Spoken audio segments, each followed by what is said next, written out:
শহর কলকাতায় ভারী বৃষ্টি হলে জল জমার প্রবণতা কোনোভাবেই যেন কমছে না।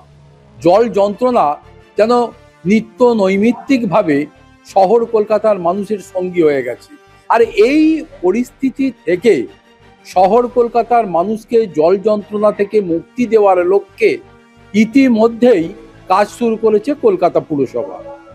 জানা গেছে অতি ভারী বৃষ্টি, এমনকি মেঘ ভাঙা বৃষ্টিও যদি হয়, তাহলে প্রায় 95% জল যাতে অতি দ্রুত নিষ্কাশন করে শহর কলকাতা থেকে বের করে দেওয়া যায়, সেই লক্ষ্যে পরিকল্পনা সাজানো হয়েছে।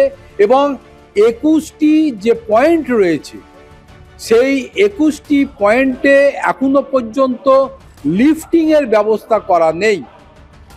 27টির মধ্যে মাত্র 6টিতে লিফটিংয়ের ব্যবস্থা করা রয়েছে এবং সেই সমস্ত 27টি লক গেটে মধ্যে ওই 6টিকে বাদ দিয়ে বাদবাকি 21টি যে লক গেট পয়েন্ট রয়েছে, সেখানে যদি লিফটিং এর ব্যবস্থা করা যায়, তাহলে শহর কলকাতায় যত ভারী বৃষ্টি হোক না কেন, আর নদীতে, বিশেষ করে গঙ্গা নদীতে যদি হাইটাইডও থাকে, তাহলেও এই লিফটিং ব্যবস্থার মাধ্যমে যাতে অতিরিক্ত জলকে অতি দ্রুত নিষ্কাশিত করে ফেলা যায় এবং শহর কলকাতার মানুষকে জল যন্ত্রণা থেকে দ্রুত মুক্তি দেওয়া যায়, সেই লক্ষ্যেই নামতে চলেছে কলকাতা পুরসভা।